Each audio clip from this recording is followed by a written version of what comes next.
if you were to research the history truly, Alex Horn, Sharon Gans, what was being made of the teachings, brutal people, horrific abusers, out of which the teacher came, using what he had found among them in that other school, a blueprint to create this, which has gone on now for 50 years. Believe me, I understand what it is like to consider going back into life. It took me several years to, what shall we say, be functional, because the rarefied atmosphere, certainly in those early days, before any of the scandals, when we were very naive about what this was all about, enabled us to have what you find among some students, something very beautiful, something authentic, something of essence, something of higher knowledge. But one of the things that I learned dramatically is that we cannot imagine that God, only through this particular group, this particular school, do we have a chance. This is such a blasphemy. And it was somewhat encouraged by Gurdjieff, man without a school, setting us up for this cult-like mentality that if you leave the school, you are lost. But you may be sure that the force of life, the ecstasy of illumination, all of that is fully available outside those walls, outside any walls. And as you journey into these other places, they too will say only here, and that brings us full circle to what I said about the mystics. Ultimately cannot fit in any human-made box, can make use of it, can contribute, but must remain independent of the limitations brought on by human rigidity, formatory mind, all of those things. You know, Gurdjieff said, I've mentioned to you, they are not ready for it. The intelligentsia of Western Europe in the 1920s, but you are ready for it. And to bring your esoteric understanding into the teachings of the Philokalia, of the Neptic Fathers, to bring the Jesus prayer into your life, into your consciousness, to rediscover the very origins of where these teachings come from, will free you like nothing else, and will make sense of this journey and protect you against the darkness all around.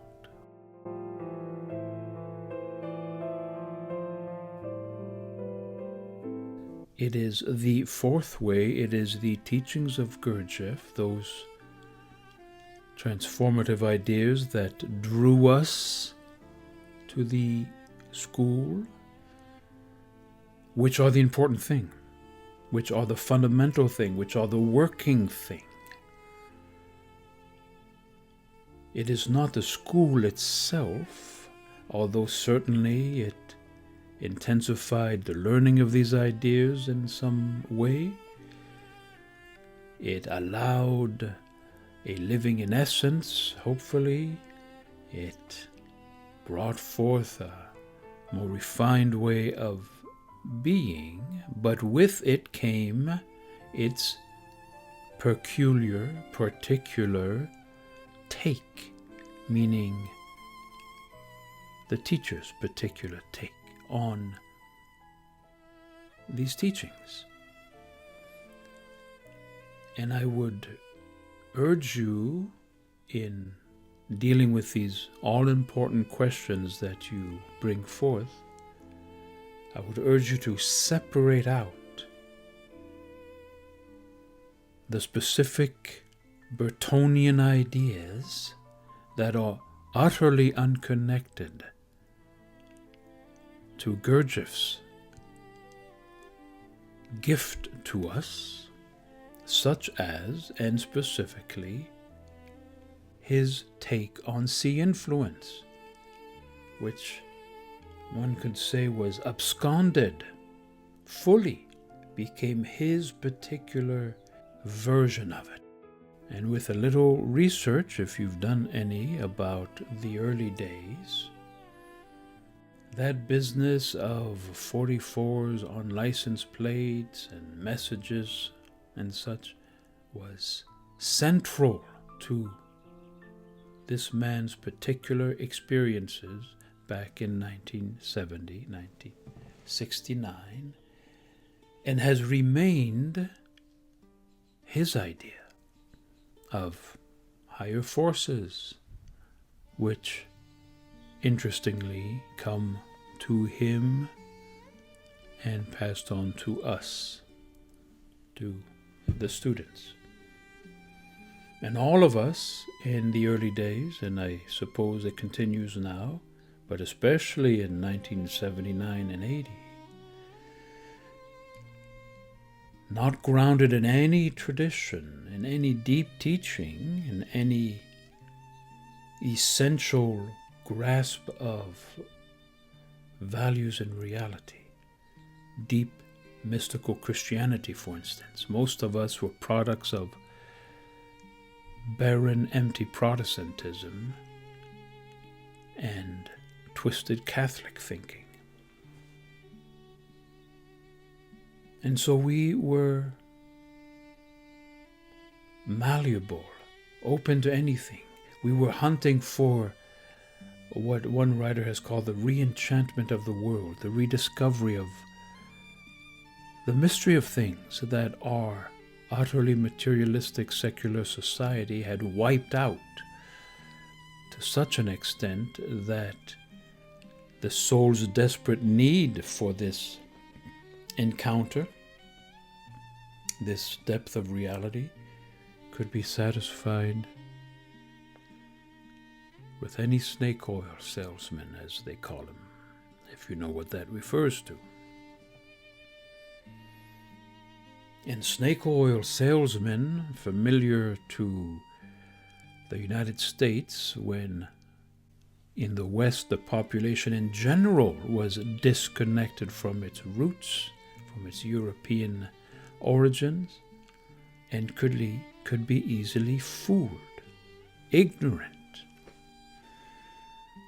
One such snake oil salesman was Alex Horn, if you know anything about this man. Shockingly brutal, misogynist, homophobic, in many ways crass in his vile abuse of his students.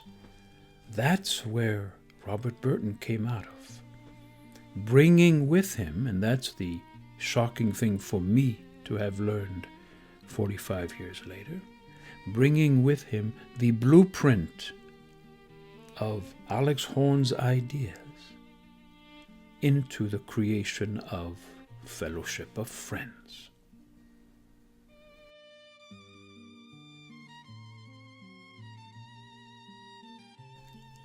And the hard part will be to face the reality of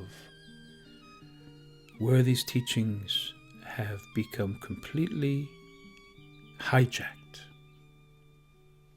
for other purposes, for what you have called misalignment in some way. Something's off. Well, that something off is foundational.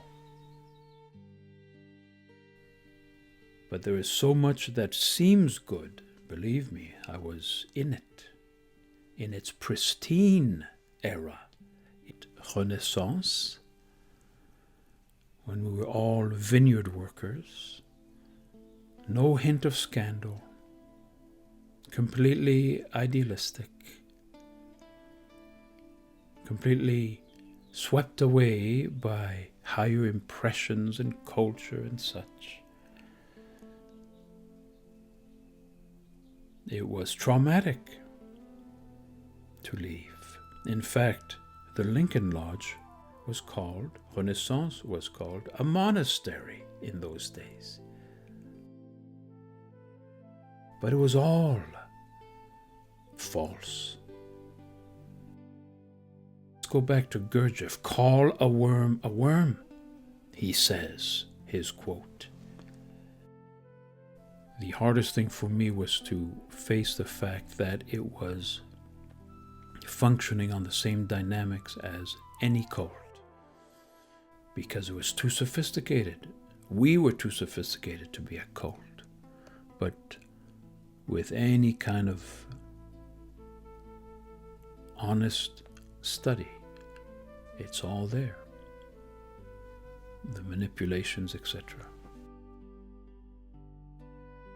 And Gurdjieff would be the first to be shocked and horrified that it is so misrepresented. You did get a taste of it.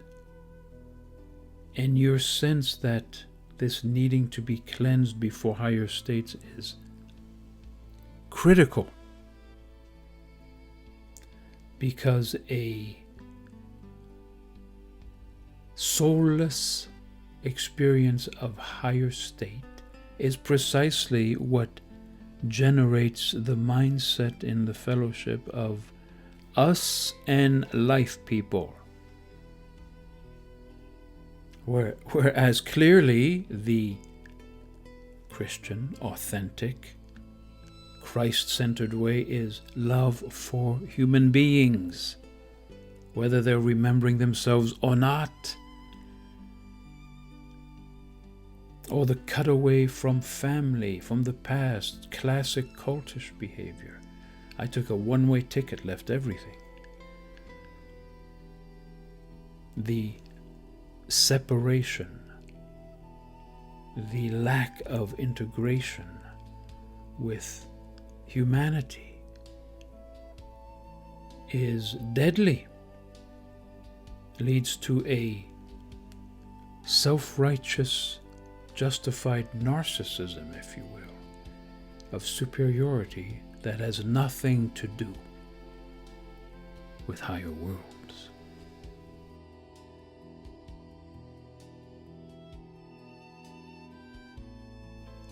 The ticket to get in is humility, the opposite of what is coming out of these twisted teachings, a la Burton, a la Alex Horn, not even authentic to the fourth way.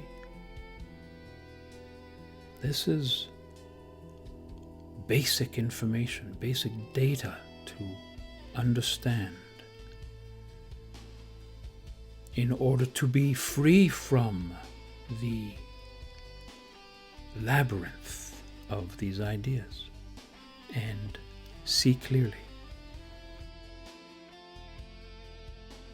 Removing oneself from the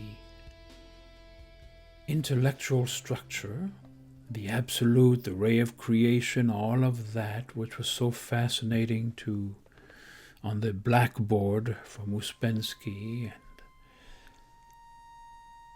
people of that era, those are in many ways Greek ideas, the absolute. Completely disconnected, completely non-Christian. Because Yeshua, in his most radical revelation perhaps, speaks of the Holy One, the Creator, as Abba, Aramaic for daddy, the first word of the infant, or mommy. That intimate, that profound, that connected. This is a whole different world, coming out of the Semitic Hebrew understanding that integrates with body and such. which for whatever reasons was left aside in the esoteric realm, which also made it more interesting to Western intellectuals. I mentioned the soullessness of higher states without that purification, which is visible in those who have tried it. We spoke of it before, like Aleister Crowley, almost a king of clubs way of being empowered in a dehumanizing form, as opposed to what we see in the saints and the holy elders, which is a form of agape love incarnate, unconditional love, something of the holy coming through. You may know that in the tradition, Holy Spirit is called the energies of God, Gregory Palamas.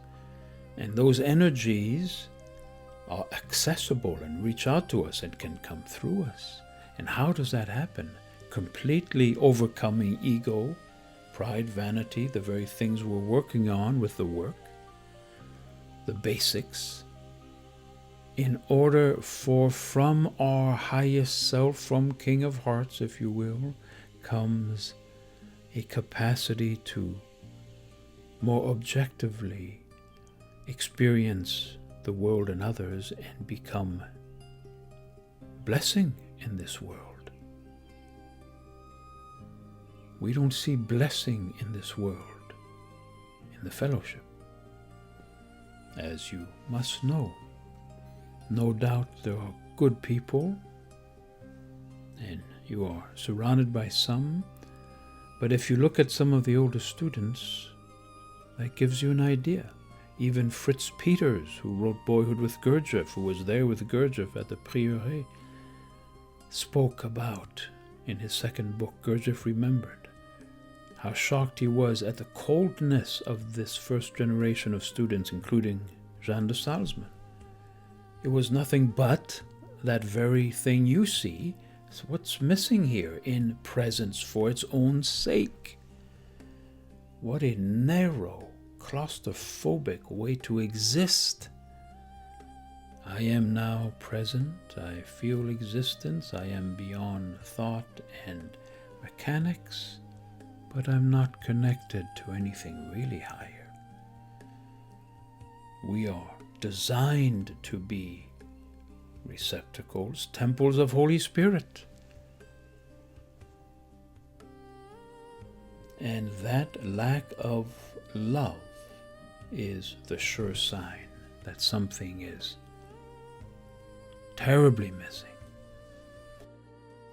You see, we have become so lost, so disconnected from any real tradition, that we don't even know what to expect out of a higher state, as made known by the Christ, who says, I am the first fruit of many. We are meant to be like him. So this inner work, Gurdjieff takes it to a certain point of preparation and then doesn't speak of the next step, which is partly why there is no map at a certain point. Where is the missing piece? Fragments of an unknown teaching, as Uspensky named his manuscript, which became In Search of the Miraculous.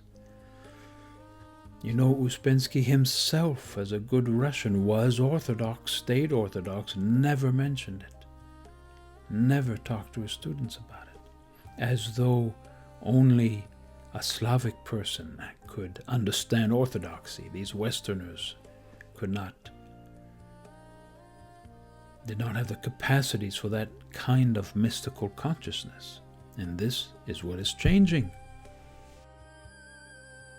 This is the extraordinary evolution beyond expectation that in the West something of Eastern Orthodoxy is taking root finally.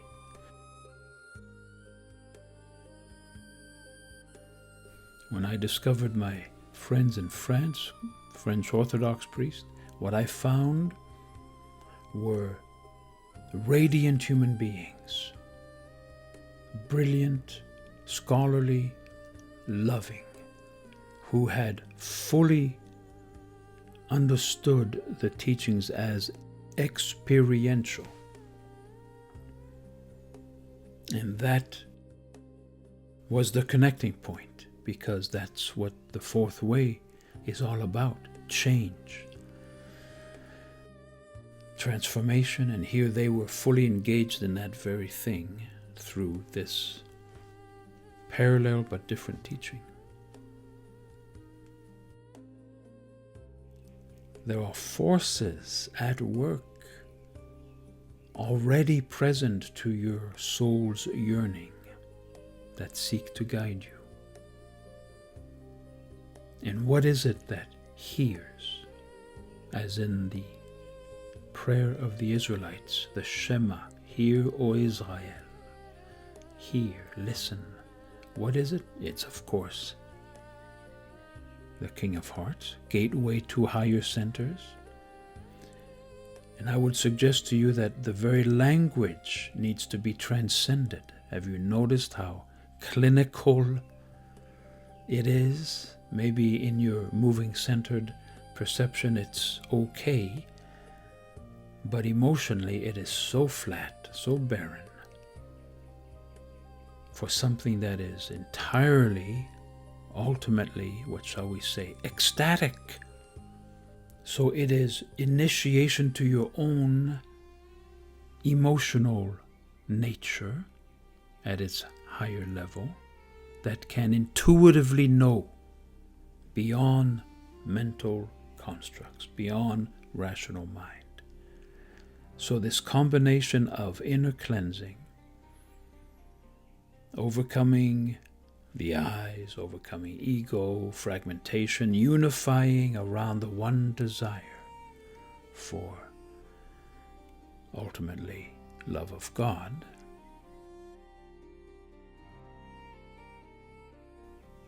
but the strength of the work eyes, deputy steward, all these terms that have been used in modern times to speak of the mystery, to prepare yourself. That's what you're doing. That's what you have been doing. And now for that emotional component of seeing, of intuiting, beyond the structures imposed upon your mind of the Bertonian view, so that it is a loving heart that is coming to you from higher centers. It is Abba. It is the uncreated one, the ineffable, on whom Jesus, Yeshua, has put a face, as my friends in France say, has made accessible.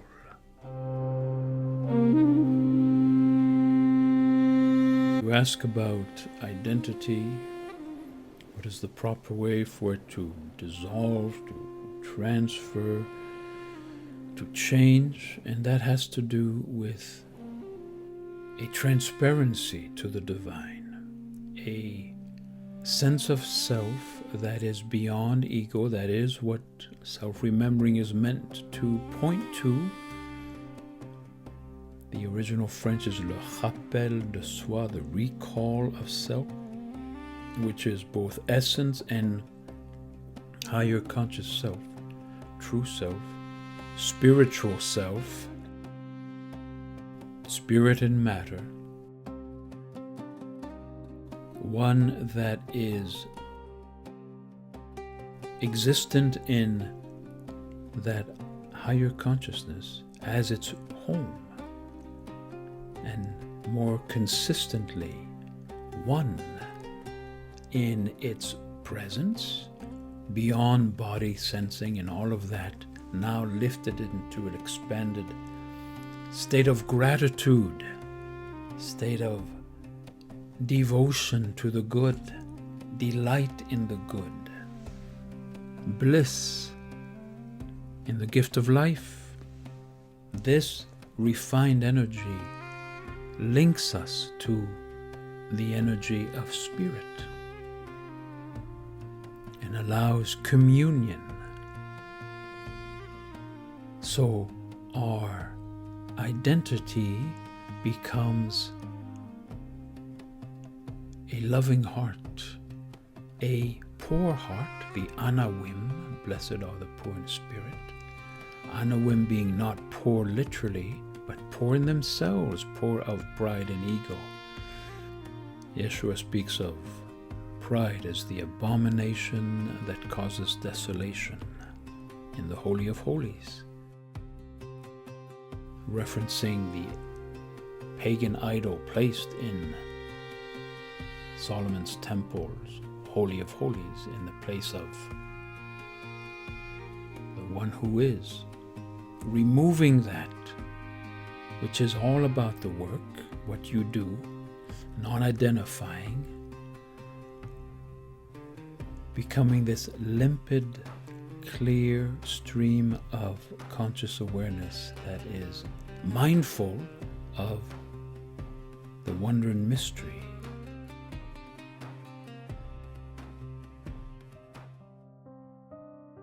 It is the angelic connection to you that comes through and says you're going to be okay. Fear not. I am with you. It's the consoler. I will not leave you orphan. It is this resonance that you are not alone, that you are known before you were born, and known now in this glorious mystical way that is foreign to how these matters are taught in the fourth way in the school. Rediscover that part, that emotional side. It isn't that the way of the monk is over there and this is over here. It's all integrated so that you can find with the best of the monk's journey while living in the world.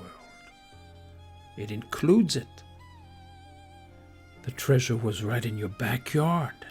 Now you can rediscover it, as I did, having left the church. I came back with this understanding through Maurice Nicole and Gurdjieff and that becoming process, the mystics,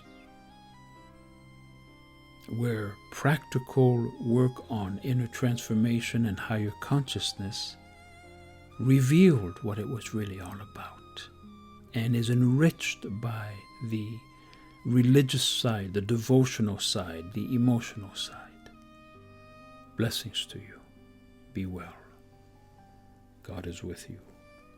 Emmanuel, God among us, even in the strangest places.